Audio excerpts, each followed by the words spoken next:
ตาเขาบอกให้พิเศษเหมือนเดิมก็เลยซื้อร้านพี่ตาเพราะว่ามีร้านพี่ตาอยู่ใกล้ๆไงจำสั่งมีแค่ร้านพี่ตากับร้านที่นาเพนนั่นแหละที่ขายเย็นถึงดึกร้านอาหารตามสั่งส่วนใหญ่เปิดอย่างโอน้องก็เปิดแค่8 โมง 9 โมงไปนั่งรอ8 โมงครึ่ง 9 โมงกว่าจะทำเสร็จทันที่เขานอนเร็วตื่นเร็วนะเราก็ปิดเร็วไปถามว่าปิดแล้วเขาไม่มีจังจะขายทำไมพี่ตานี่โอ้โหขายตั้งแต่ตี 4ถึง 2 ทุ่มแล้วเพนก็ประมาณเดียวกัน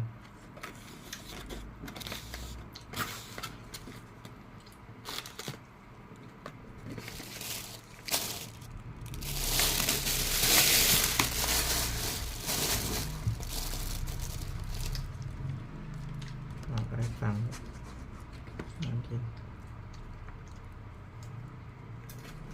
แต่ไม่ใช่เพลง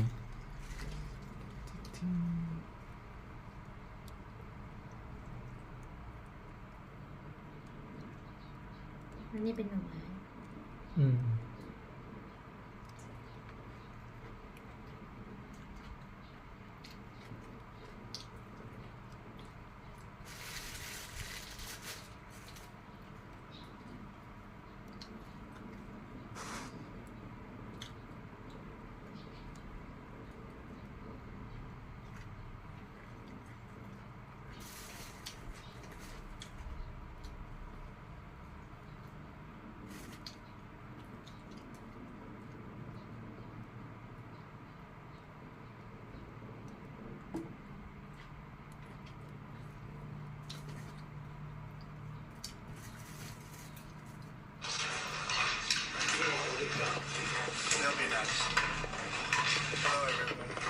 Hello, Peter.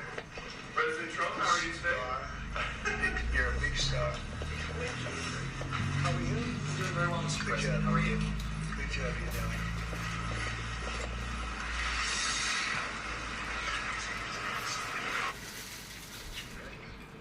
Do you agree with that? Okay, let's talk about that. Don't leave. We'll talk about that.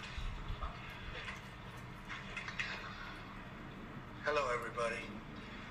So before we begin, we're going to talk about how good some of these numbers are, way ahead of schedule, especially as respect to manufacturing and manufacturing jobs.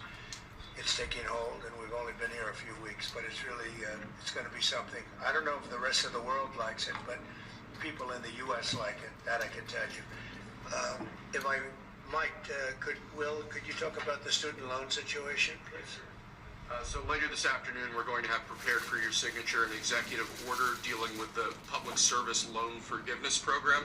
This is a program that's designed to expedite basically the conclusion of payments on student loans for people who have taken out federally backed student loans. The problem, though, is that a lot of these people work for NGO organizations, for nonprofit organizations that engage in illegal or what we would consider to be improper activities. Support.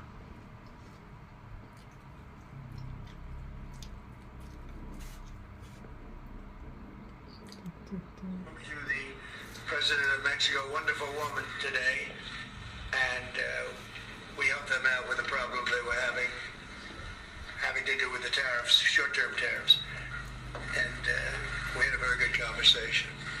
Also, we discussed drugs, and they've been working much harder lately. Do you notice that on people coming in and drugs? And we made tremendous progress on both.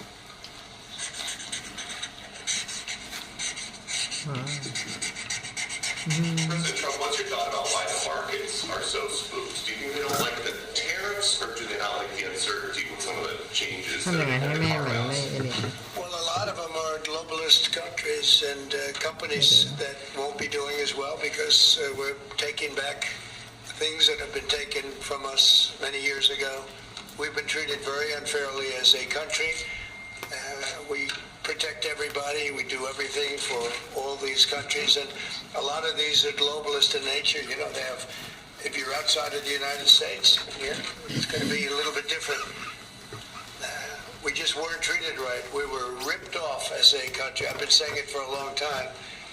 And I did it to a certain extent in the first administration, but with COVID coming in, we had to focus on that toward the end. But we had the greatest economy in history in the first administration, and I think we'll do even better now. But this is something that we have to do. There'll always be a little short-term interruption. I don't think it's going to be big, but the countries and companies that have been เขาบอกว่า ripping มันเข้ม us ข้น aren't particularly happy with what I'm doing. But the United States will be very happy. เดินมาเจอไอ้ร้านนั้นมี Our 40 บาท farmers เล are ย going to be very happy. And ต่อ again, ไปเดิ there'll น be ซื้อร้านนั้น disruption. ได้เป้าหมายใหม่ In the end, I said it แต่ before ร้าน with นั้นไม่ China. ได้มี We ตลอด signed ทั้ง an วันร้านนี้มีต unbelievable ลอด deal ทั้งวัน with China. แต่ $15 จะไม่มีตั้งแต่ billion of 7 โมงเช้า purchases, and we're ที่ doing จะไป great. Biden, ไปประ however, มาณ when he หลัง came in, 9 โม he ง never, they อันนี้ never ไม่เป็นไร enforced ใช่ไหม that deal. ก็ต้องสวย So, ถ้าไปเย็นๆก็มีหลายร้าน so that's the only thing that basically you have globalist ตอนแรก companies หนู that ก็ have เฮ้ย been มี ripping ร้าน us อ๋อ off that ที่ won't ไหน be ได้ able to rip us off ยำไหมนั่น any longer. I think that's what the big charge is. ร้านขนมจีน Some of these exemptions that have been announced and some of these Yeah, no, temporary no, no, delays, no, have you no. been influencing those decisions because Oh, of the right. market reaction? ร้าน Well, เอา there are ที่ no delays at all. No, nothing to do with the market. I'm not even looking at the market because long term, But the didn't United anything. States will be very strong with what's happening here. Now, these are countries and companies, foreign companies that have been ripping us off, and no president did anything about it until I came along, and then I did a lot Thank you, about it. You know, we took in tariffs from China, no worries. $600 billion. Nobody else took in 10 cents from China. They อยาก never กิน did. ผัดไทย But แต่ว่า when เวลา COVID นั้น came มัน along, ทำไว้ we had แล้ to วไง focus on นะ COVID. We did a great เอ job. We อ got rid of หนอ that. น We ended up handing over with a market that was higher than it was ไม่ได้จะไปกิน previous ผัดไทย to ที่เคยทาน COVID เดียว coming in. But แล้ว this คน is ขายไม่ very อยู่ much ด้วย about companies and countries that have Right. ripped off this country, They our have that country, contact, our huh? beloved USA, and they're not going to be ripping us off anymore. So, you know, I think that has an impact on the market. So Good, this is a slate of nominees that's been prepared ตอน by the เช้าร้านกะเพราหมูสับอันนี้เขาทำเป็นแบบถาดๆไม่ได้ทำใหม่ๆอ่ะลูกค้าเขาน้อยลงไม่เหมือนปี Bad ที่แล้ว money enters the system, good money goes into hiding. But here's a 50-cent piece. ทำไง Kennedy, I want toแต่ talk ตอน to you เช้า about ฉันก็ how ไป to ซื้อ think richer. ซื้อร้าน it's really tough to get rich มันคือ if ถาด you ว่า think ใหญ่ๆ like แล้ว a poor แล้วก็ person. ตัก And we ๆ all know poor people. They're all over the place. ก็ So มีหลาย let's อัน just show you กะ something. เพราไก่กะเพราหมูสับเมื่อก่อนปีที่แล้วมีแค่กะเพราหมูสับ Here. This here is a gold Rolex Daytona. The younger people have no idea what Daytona means, but this was Paul Newman's watch and all this stuff. And I own 4 Daytonas. They go, oh, what a waste of money. That's what a poor person thinks. Why do I buy a $50,000 watch, let's say it is, and gold rings and all this? Well, the reason is because the national debt of America is through the freaking roof. We're going bankrupt. The way America, with our politicians, the way they solve their problems is they print money. One thing wrong with printing money. The rich get richer and the poor middle class get poorer. Gresham's law says when bad money enters the system, good money goes into hiding. But here's a 50-cent piece. Kennedy $50, 1964. This is from my friend Jim Clark of the Public Monetary Exchange here in Phoenix, Arizona. I buy a lot of gold and real gold and silver from him. So when bad money enters a system, which is the bad money, this or this? See, Gresham's law says when bad money enters a system, good money goes into hiding. This is bad money. This is real money. So what happens is, when I show this to most people say, which one? I said, which one do you want? The $10 or the 50-cent piece? The average person, young or old, jumps for this. But this is bad money. The smart want real money. And the reason this happens is every time the government prints แต่ไม่ได้ money, คุยกับแขนะ it started in 1971 when Nixon took the dollar. I want to talk to you about how to think richer. It's really tough to get rich if you think like a poor person. And we all know poor people. They're all over the place. So I'm going to just show you something here. This here is a gold Rolex Daytona. The younger people have no idea what Daytona means, but this was Paul Newman's watch and all this stuff. And I own 4 Daytonas. They go, oh, what a waste of money. That's how a poor person thinks. Why do I buy a $50,000 watch, let's say it is, and gold rings and all this? Well, the reason is because the national debt of America is through the freaking roof. We're going bankrupt. The way America, with our politicians, the way they solve their problems is they print money. One thing wrong with printing money. The rich get richer and the poor middle class get poorer. Gresham's law says when bad money enters the system, good money goes into hiding. But here's a 50-cent piece. Kennedy $50, 1964. This is from my friend Jim Clark at Republic Monetary Exchange here in Phoenix, Arizona. I buy a lot of real gold and silver from him. So when bad money enters a system, which is the bad money? This or this? ภาษาเขาอยู่ See, Gresham's law says when bad money enters a system, good money goes into hiding. This is bad money. This is real money. So what happens is, when I show this to most people say, which one? I said, which one do you want?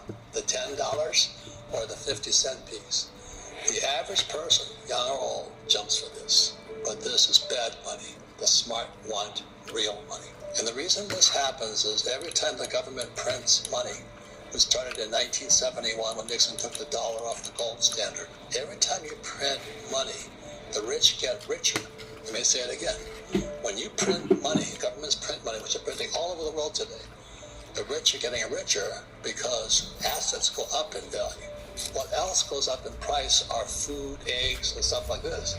So the rich get richer because they have real money, but the poor and middle class get hammered because inflation is killing them. So you look at America today, we have an election coming up for the president, and what's happening is inflation is killing people right now.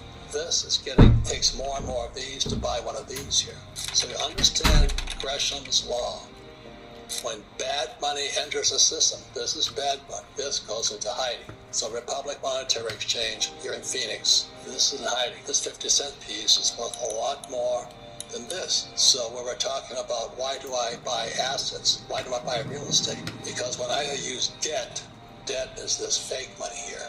To buy a house, this goes down in value, but the house goes up in value. So that's why the smart people know how to use debt to get richer, because they use debt to buy real assets, and this gets worth less and less and less and less and less.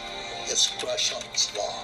When bad money enters the system, good money goes into hiding. When bad money enters the system, the rich buy more assets like real estate, land, things like this, so they get richer, and the poor and middle class get poorer because inflation kills them. That's Gresham's law. It's been around for thousands of years. So I hold this up here, 1964, real silver, and this. I say, which would you rather have, this 50-cent piece or the $10? The rich will take this.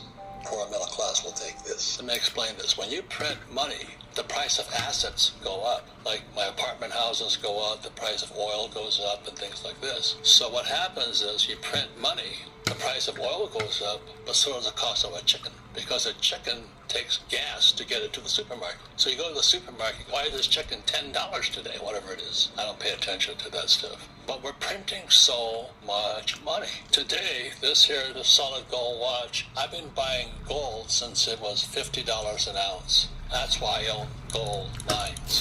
I don't like to fool around with too much stuff. I have real gold. I can take it, I can feel it. It's in a private vault hidden in some mountain, not too far from me. But the reason why I buy this gold watch, let's say it costs $50,000. 5 years from now, what will this gold watch be worth? See, if gold today is, let's say, $3,000, and the prediction is gold is going to go to $15,000. So that's a 5-timer. So the reason I buy a gold watch, I can buy a cheap-ass Swatch watch or a Timex or whatever it is for $50. I have some of those too. By buying a gold Rolex, I'm not saying do it. I'm just telling you how I think and how poor people think. Oh, I'm going to get myself a cheap-ass Apple watch. No right, lefty Apple person would buy a solid gold Apple watch, because it doesn't fit their genre. But when I buy this thing here, I get to wear my asset on my wrist because it gets more valuable the more our government is fucked up. The more they print money, the more valuable is not the watch, it's the gold in the watch. So I'm just saying to you, that is how I think. And I was trained to think that way. But a poor person, they want to buy something that's nice looking but inexpensive. And that's why they're poor. Some people will buy, like I see women with these very expensive handbags.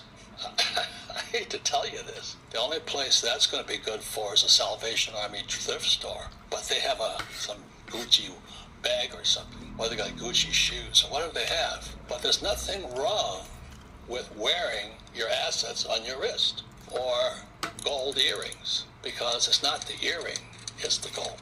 So you can understand that. The reason poor people are poor is they think if they get something for cheap, they're smart, but they're really poor. So ladies and gentlemen, people talk about mindfulness now. Buddhism is mindfulness. What are you saying to yourself? Oh, I can get by doing this, or I can eat cheap food, or I can do this. Remember this is the rule. When the government prints money, assets go price up in price. The rich get richer, but the poor get poorer. So when you print money, the price of gasoline goes up, I get richer because I own oil wells. The poor and middle class get poorer because they're putting gas in the car. It's also taking gas to get that chicken and toilet paper to the supermarket. So that's what's going on in America today. And the biggest problem, as you know, is that most of our leaders, a lot of them are school teachers, like Tampon Tim Walz, who ran with Kamala. He's a college professor or something like that, the governor. Don't hang out with poor people. It's a waste of your time. My poor dad, smart guy and all that, poor as a church mouse. He wanted everything that was inexpensive rather than something that was valuable. Not the price, but what is the long-term value of what you're buying. Today I'm taking delivery on a new car. Not that I need a new car, but it's a very rare car. So I get to drive around in a very rare car that only rich people can afford. Oh, well, today I'm taking delivery on a new car. Not that I need a new car, but it's a very rare car. So I get to drive around in a very rare car that only rich people can afford. Oh, well, such a waste of money. I'd rather drive around my Toyota Prius. Okay, that's fine. You get from point A to point B, but you get richer. No, that's the problem. So the problem isn't the Toyota Prius or my new collector car coming in. The problem is how you think. So ladies and gentlemen, it's called mindfulness. Be mindful. The question is, are you thinking like a rich person, a poor person, or a school teacher? So if you want to find out the top 3 things that schools should have taught you about money, and 3 is light, man. They don't teach you anything. But the top 3 things that school did not teach you about money, please watch the next video.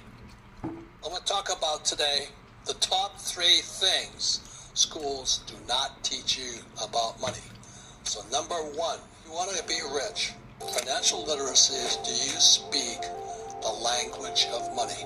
Most important. And the problem with, so if you want to be a doctor, that must teach students and teach your friends and family. That's how we all get richer. So my final words on here is, I'm going to say it to you. The secret to my success is incompetence. So combined, we're over $2 billion in debt. There's a big misconception about that most people have. We're about ready to tell you about it. If you knew what money really is, the U.S. dollar and all fiat currency is debt. So to live debt-free, I would say, is almost impossible. Well, all of debt is money, and so it's just a matter of whose it is. Is this my money or is it your money? And so the way the banks are set up is everybody puts their money into the bank in the form of a deposit, and then now that's a problem for the bank. It's actually a liability for the bank. It's the expense of the bank because it's not their money. They owe you interest on your money. So all you do is you go get it. OPM, other people's money. And what I was taught was that if you want to be rich, it took skills. Not a college education, but skills. And the number 1 skill, not number 1, but one of the top skills, is how to use debt as money. Or saying it another way is that, and the number 1 skill, not number 1, but one of the top skills, is how to use debt as money. Or saying it another way is that I had to learn how to sell. And sales equals income. Look at the financial statements. People who can't sell have no income as money. Or saying it another way is that I had to learn how to sell. And sales equals income. Look at the financial statements. People who can't sell have no income. So the thing my rich dad used to teach me was that he said, when you look at somebody, you go, excuse me, is that my money in your pocket? So our job as entrepreneurs and as capitalists is how do we use debt and create assets that other people reach into their pocket and give it to us. That's what capitalist. Yeah, like for example, on this jet that we're on, other people reach into their pocket and give it to us. That's what capitalist. Yeah, like for example, on this jet that we're on, you get 100 other people reach into their. Our job as entrepreneurs and as capitalists is how do we use debt and create assets that other people reach into their pocket and give it to us. That's what capitalists. Yeah, like for example, on this jet that we're on, you get 100% bonus depreciation. At least when I bought it, that's what it was. It's changed a bit, but that's what it was. You could buy a $10 million jet, finance it with 80% or $8 million, put $2 million down, and actually write off $10 million using debt, and you get tax breaks. We get tax break. You get a $10 million tax break, but $8 million of it is OPM or other people's money. It's debt. So you do the same thing with real estate, except with real estate, you actually have tenants pay it off for you. So one of the things we could have done with this jet is we could have put it into a charter, and we could have had other people paying it off for us as they're flying it all over the place. But I didn't want to do that. It'd be like buying a new car and handing it over to Uber. So for this particular jet, we're not going to do that. But in real estate, that's actually what you do. And the jet and real estate are very similar because, as I hear so many poor people say, I can't afford it. I don't have the money. I don't have the cash.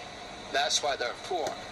If they understood how to use debt and pay nothing in taxes, they could afford the jet.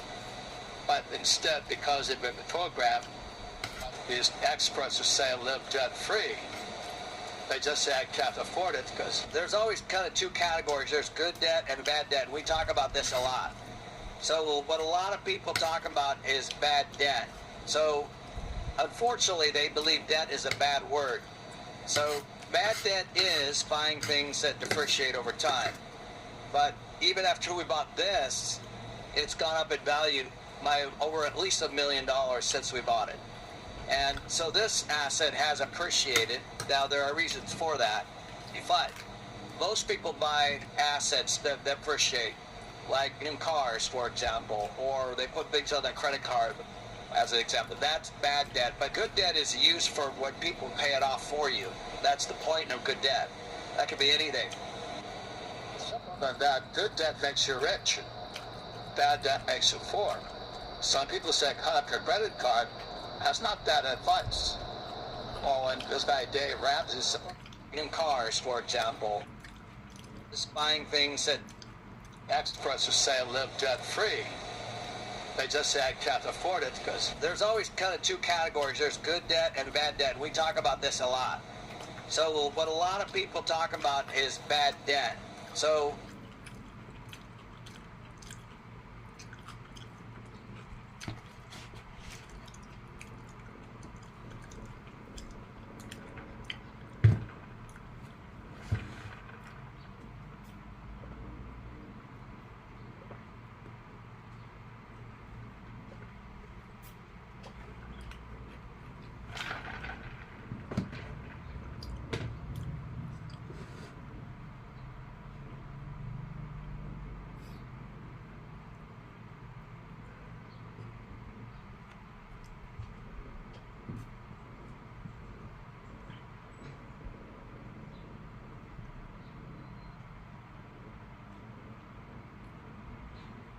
unfortunately, they believe debt is a bad word. So bad debt is buying things that depreciate over time. But even after we bought this, it's gone up in value by over at least $1 million since we bought it. And so this asset has appreciated. Now, there are reasons for that. But most people buy assets that appreciate, like in cars, for example, or they put things on their credit card, as an example. That's bad debt. But good debt is used for when people pay it off for you. That's the point of good debt. That could be anything. on that. Good debt makes you rich. Bad debt makes you poor. Some people say cut your credit card. That's not bad advice. Or when this guy Dave Ramsey says live debt free, that's pretty good advice. Because they don't know how to use debt to get rich. Because I would say 92% of the people in the world, in planet Earth, use debt to get poor. Rather than use debt, buy a piece. I think what most people do is they buy a house. And there's nothing wrong with that, but most people's financial net worth is tied up in their own personal residence. So that should tell you something. But yet, right in front of their eyes, as they've paid off their own debt, and they've grown their own equity over time, they just don't do that a second time with a renter. So essentially, they're the ones paying it off. But if they just use that exact same philosophy and started buying rental income property that produce cash flow, then they would actually be financially free. It's just a different. So essentially, they're the ones paying it off. But if they just use that exact same philosophy and started buying rental income property that produce cash flow, then they would actually be financially free. It's just the difference of investing in Main Street or Wall Street. And even simpler than that, if you don't know, I run MC Companies. We have over 300 employees, own over 10,000 apartments, and have transacted over $3 billion in real estate transactions. Over the next 12 months, I plan on buying over $1 billion of real estate. I'm going to be doing a free webinar on June 25th, going over exactly what we're doing as a company. You can click here to sign up. Good debt makes you rich. And why most people don't get this, so when I talk to highly educated people, they always say, I can't afford it, rather than how can I afford it? Because they went to school, they're very smart, and all. Think about what the bank lends against. They're lending, and we started with nothing. Yeah, he wasn't born with a jet, I wasn't born with it. Right. Wait, my jet was Southwest Airlines. But no, the truth is, like, a bank or a lender lends against something, and that collateral is actually what they lend against. So if you just got to think that way. So this is not having a great credit score and going and get a bunch of loans. This is actually finding an asset that somebody could lend against, because ultimately, if you default, then they get this jet back, and that's how they pay back their debt. So that's how debt works. It always starts with some kind of collateral, and hopefully that's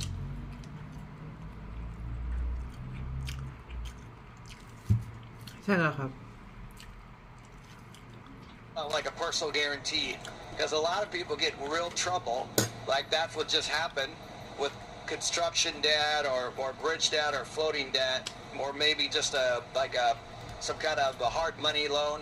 Those are typically personal, so those are really risky. What you want is debt that is not a personal guarantee, and you want something that bank would take this back if I can't pay for it, let's say, and then they would sell it, that would pay back their debt. So it's always based on the asset itself. Money or this jet back, what they lend against. So if you just got to think that way. So this is not having a great credit score and going and get a bunch of loans. This is actually finding an asset that somebody could lend against, because ultimately, if you default, then they get this jet back, and that's how they pay back their debt. So that's how debt works. It always starts with some kind of collateral, and hopefully that's not like a personal guarantee, because a lot of people get in real trouble. Like that's what just happened with construction debt or bridge debt or floating debt, or maybe just some kind of a hard money loan. Those are typically personal, so those are really risky. What you want is debt that is not a personal guarantee, and you want something that bank would take this back if I can't pay for it, let's say, and then they would sell it, that would pay back their debt. So it's always based on the asset itself. And again, it's like, it all begins with your attitude towards the whole thing. That's where it begins. Dave Ramsey is quite accurate. He says live debt free. Self. And you want something that the bank would take this back if I can't pay for it, let's say. Then they would sell it, and I would pay back their debt. So it's always based on the asset itself. And again, it's like, it all begins with your attitude towards the whole thing. That's where it begins. Dave Ramsey is quite accurate. He says live debt free. Because if you're not willing to study, learn, I mean, we're going to study, you know, with George Gammon's event and all, we're constantly studying. We're constantly reading. Our friends are rich people because we're always studying, we're always reading. Our discussion on this point is macroeconomics, not who's going to win the World Series. So it's who your friends are. And most of the people I know who's friends, they're poor, but they'll talk about basketball, football, you know, what's on TV, and that's why they're poor.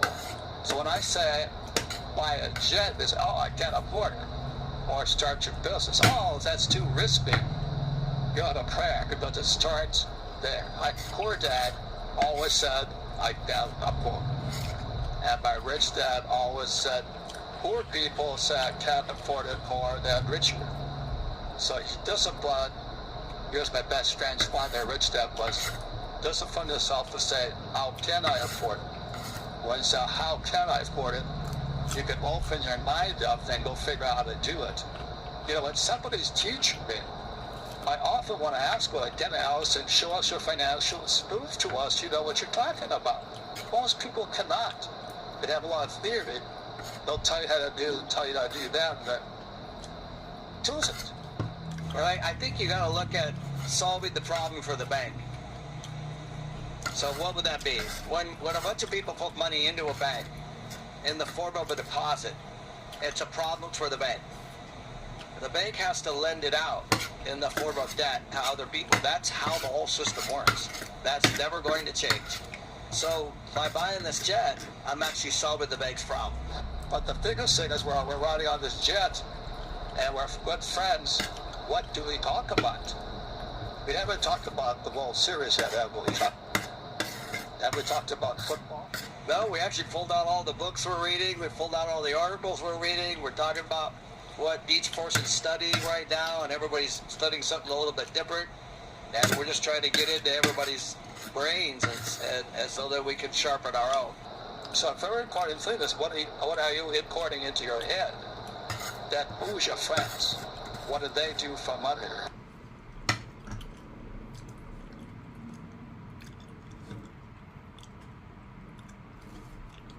First day I was in your office when we were going to be working together, you said, I don't care about making more money. I care that people go from information to transformation, and I want people to actually take action, and I want people to get out of the rat race. I've been fortunate enough to go back and forth, and you've been helping mentor us for so long, and you keep on saying, well, Josh, you are in the rat race. You're self-employed. How are you going to go from self-employed to the B and to the I quadrant? And so that is my question for you, Robert.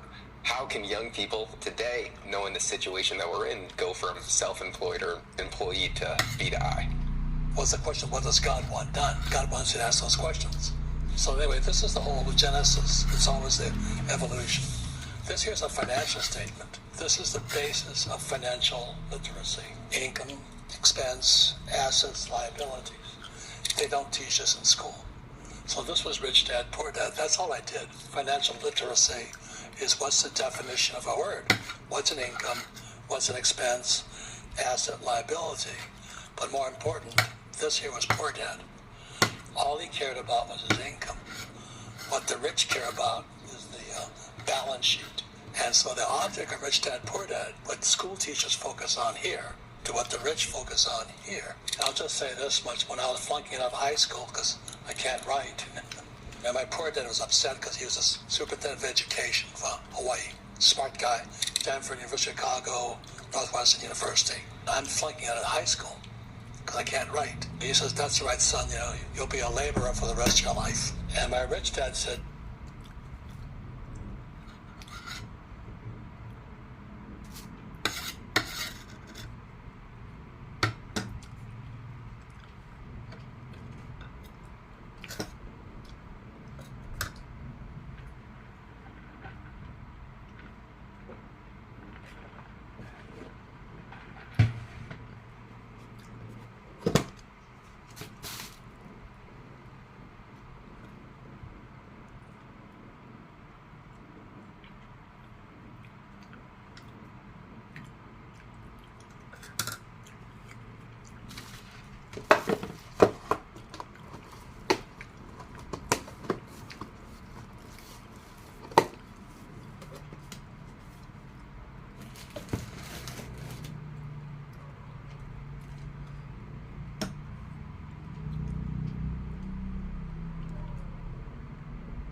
did to me was my best friend's father. This is Robert.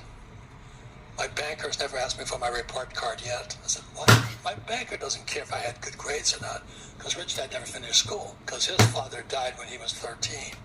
He took over the family business. He says, this is what your banker wants to see. So with that, I wrote Rich Dad, Poor Dad, because this is your report card when you leave school.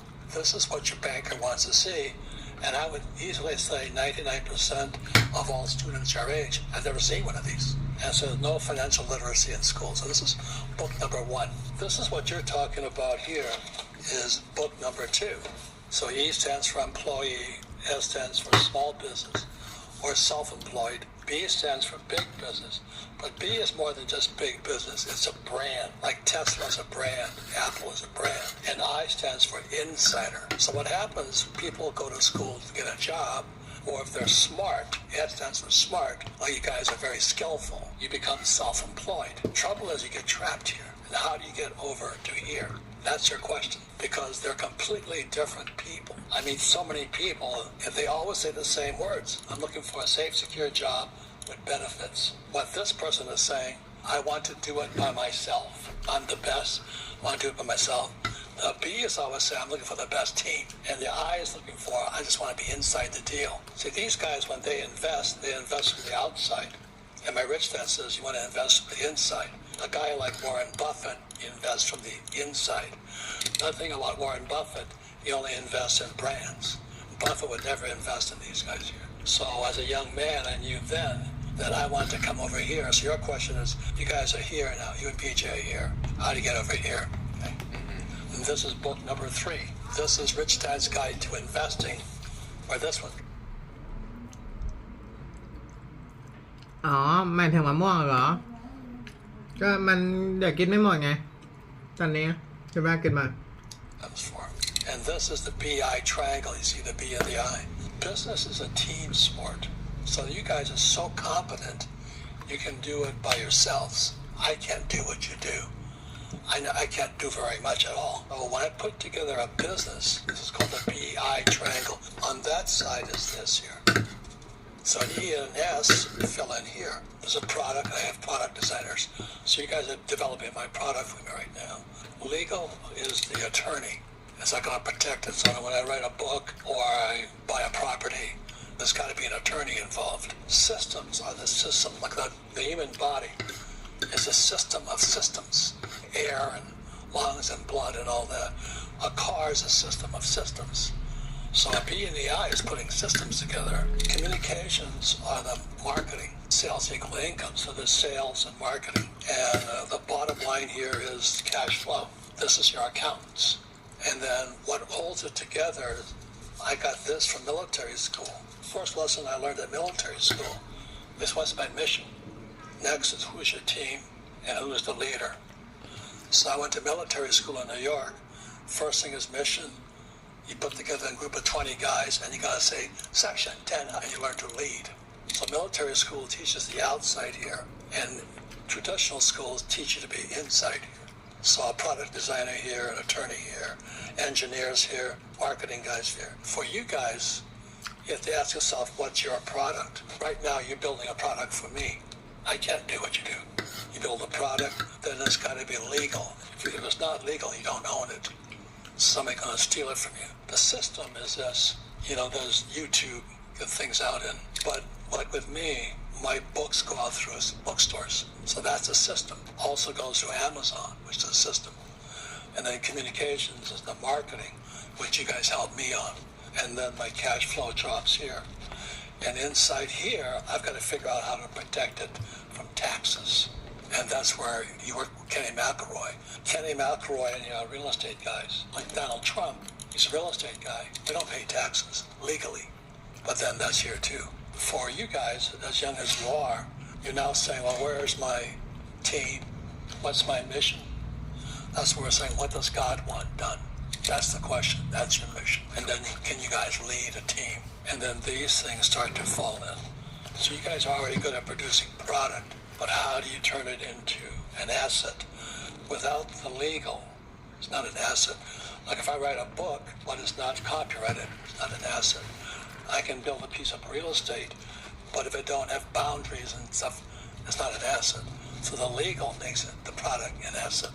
And it goes down here. So I had to study all of this with my rich dad. Yeah. What's funny is, right when I started working with you, I was having some legal problems with a different person that I was working with that I thought was a big deal. And then you told me, that is nothing. I had a legal problem that cost me $30 million.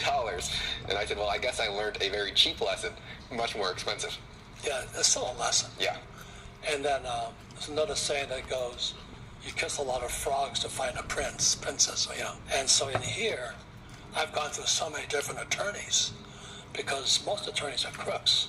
They're terrible people. If they can cheat you, their mind goes, well, he didn't see it, so I'm not going to tell him. So I've been cheated by my attorneys more than anybody else. And I see them around town here in Phoenix. It's upstate. They're a bunch of crooks. They stole a lot of stuff from me, legally, because I just didn't know. So you have to have an attorney. One of the first things is, who's your attorney that's going to advise you. But you got to find an honest one. And when you find them, they're great. I have a whole slew of attorneys, and I trust them with my life. Thank you. Thank you. Thank you. So what you're doing here is you're putting your team together. Business is a team sport. This is a team sport. This is, you do it yourself. So these guys are like golfers. You know, golfers play the game by themselves. This here is like a rugby team or a football team. And so the being is different. Like there's some people who can only play golf. They've never played on a team. And so you're looking for somebody, you can ask them, what's your favorite sport? If you say golf, look for somebody else. Do you know what I mean? Yeah. Because you want somebody who wants to play on a team. One of the most impactful things that you said is that, I mean, young people today are always trying to think, what do I want to do and what's my passion? But that's the wrong question. What is the right question that people should be asking themselves? What does God want done? What does God want done is your mission. It's been a long process. It wasn't instantaneous. So what's my mission? I said, well, there's no financial education. So I said, well, God might want me to teach. I was going, well, who am I to teach? I'm not Warren Buffett. I'm not Donald Trump. I'm just this little guy who understands real estate. But what does God want done? God wants somebody to teach people because our schools are never going to teach us this. So that became the mission. The mission of the Rich Dad Company is to elevate the financial well-being of humanity. And the way we did it was we have a product called a book. It's copyrighted trademark. It's put into different languages and it pumped through bookstores like Amazon and Borders bookstores and all that. And that's where the cash drops here. On the other side of it, where Kenny, who you work with, I have to invest my cash flow in property. If I don't invest it in property, I pay tax. So there's so much to learn here. But this was book number 3. It's called Rich Dad's Guide to Investing. This is where you guys are at right now. You guys are already developing product. The question is, how do you legalize it so that you own it? Then how's the system of delivery, like YouTube's a good system of delivery? Thank you, Robert. Thank you. You guys are on your way. Thank you. So if you want to find out the top 3 things that school should have taught you about money, and 3 is light, man. They don't teach you anything. But the top 3 things a school did not teach you about money, please watch the next videos. I'm kind of wondering, why are there so many poor people? Most people are trapped into a financial cycle that is designed to keep them working forever. But the top 5% play by a completely different set of rules. I'm very concerned. I'm actually a big-hearted guy. And it's all these poor people, and the gap gets bigger and bigger and bigger between rich and poor. It is so fucking easy to get rich. And if you're poor, then you really got some screws loose up here. So listen to this thing. So I'll tell you how I came about it. This here is a 1964. In 1964, I was 17 years old. This is a Kennedy $50. This comes from Republic Monetary Exchange right down here on Camelback. My friend Jim Clark gave me this coin. It was, thank you. Because in 1964, the last year of a silver coin. And then America started to fuck with our money. So in 65, you pick up this little silver coin, it was now copper. And I didn't know it. I'm a dumb shit high school kid in Hawaii, flunking out of school, not very smart. I'd caddy for money. I'd carry 2 bags, sometimes I'd carry 3 bags, just to make some money. I'm looking at this damn thing going, Why is it copper? So 64 was silver, 65 was copper. And I didn't know it at the time because I was just curious. The American government was violating Gresham's law. Gresham's law states that when bad money enters a system, good money goes into hiding. And for thousands of years, every government has tried to do this. They always want to fuck with our money. I'm a 17-year-old kid looking at this thing going, this one's silver and this one's copper. They're fucking with me. So at that point, I got excited. I'd go and caddy. I'd run down to the bank. I'd take the crumple of the dollar bills and I'd get rolls and rolls of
quarters, dimes, and half dollars. And I pull out all the ones, again, Gresham's law. I'm pulling out all the ones with copper in them. And I put it back into little wrappers. I take it back to the bank. Then I'd caddy some more. And then I'd go to and get these little rolls of dimes, quarters, and half dollars. And I'm saving them. I got this huge bag of pure silver. A lot of times in my talks today, I'll hold up this coin here. I'll say, this is 50 cents, and this is, let's pretend it's $10. Which one do you want? And the average person always goes for the $10. Well, the $10, when you go for that, they're violating Gresham's law. This is worth more than $10 because it's pure silver. So that's how I started as a kid. I just started saving this stuff. I didn't have to go to college. I didn't go to an MBA on collecting coins. I was just kind of interested in it. I had this big bag full of real silver coins. So then I got congressional nominations to Naval Academy and Merchant Marine Academy.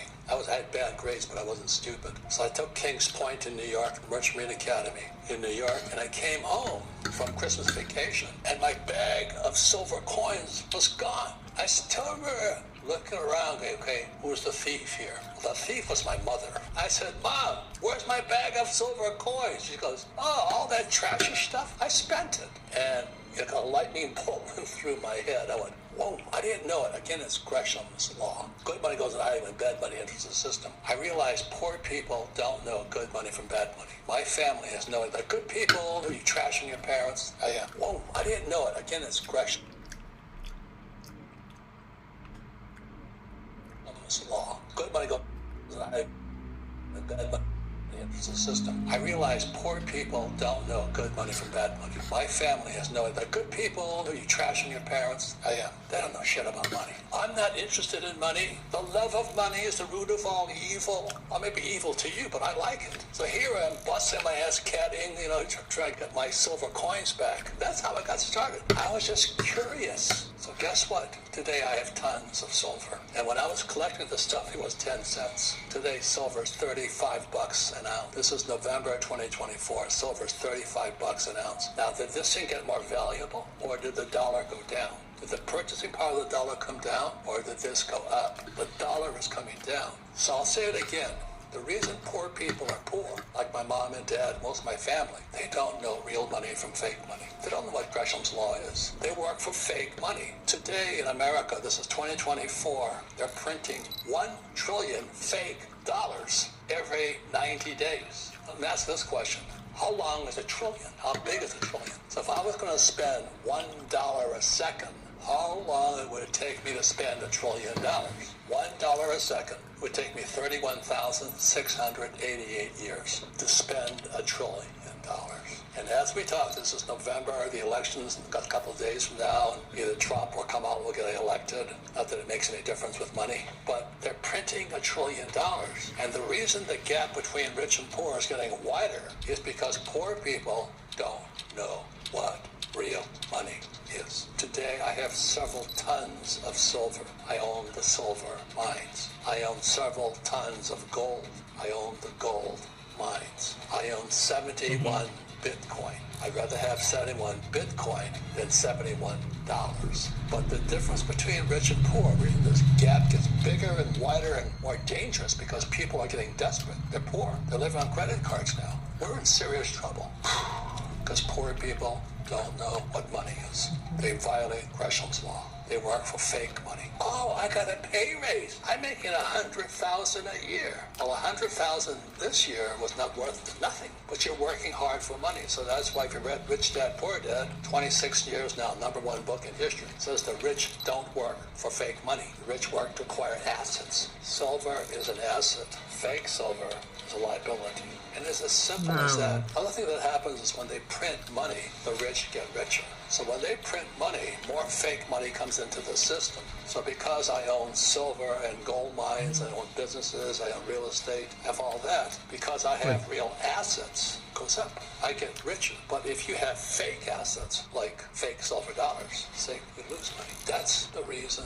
the gap gets wider and wider. It's really easy to get rich. All you gotta figure out is how do you want to get rich? I've often said there's a million ways to go to financial heaven, but a billion ways to go to financial hell. And I'm really a stupid son of a bitch. I mean, I'm not very bright, so I flunked out of school. But I just know if I save these, or if I save Bitcoin, or if I save gold, I'd be rich. I just don't work for fake money. It's that simple. But our government, I'm not saying Trump or Kamala, all that stuff is better. We still print too much money. When you print money, the rich get richer because we have real assets, and the poor get poor because they have fake assets. That's the biggest difference of all. It's really easy to get rich. Find the way that you want to get rich by. There's a million ways. I said, I like silver, I like gold, I like Bitcoin, and I like real estate. I don't know anything about stocks. I don't think about bonds. I'm a pretty stupid guy. But I just invest in what I like, period. And then I don't get all confused by all these naysayers and those YouTube gurus.